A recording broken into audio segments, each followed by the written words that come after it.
Non, ne faites surtout pas ça. Voici comment lancer un uppercut.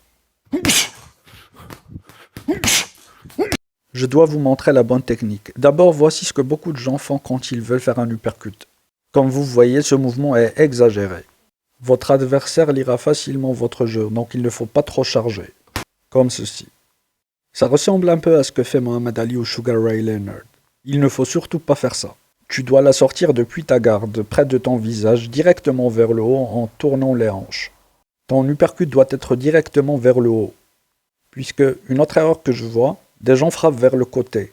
Donc, grâce à ces deux astuces, ne pas trop charger ton uppercut, comme ça, et bien sûr de ne pas frapper en visant le côté, ça aidera à améliorer ton uppercut. Donc, une fois sur le sac de frappe, ce que nous voulons faire, c'est de nous mettre en position de boxe. Si on veut lancer un uppercut, il faut aider avec la rotation des hanches, à la verticale, comme ceci. Comme vous voyez, en tournant mes hanches, j'ai plus de puissance.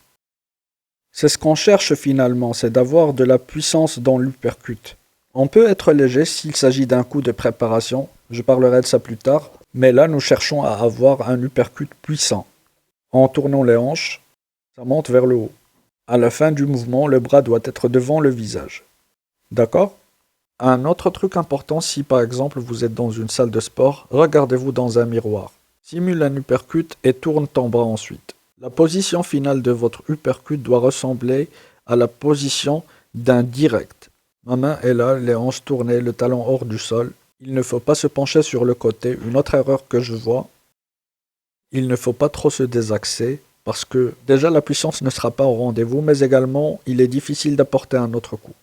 Mais si tu fais ça, talon hors du sol, regarde, je suis dans une position idéale pour finir avec un crochet. Donc sur le sac, regarde bien mes pieds, regarde aussi mes hanches. Grâce à cette rotation que je génère beaucoup de puissance. Donc quand tu fais un uppercut, pense à tout ça. On ne veut pas, ça vient d'ici, tourne.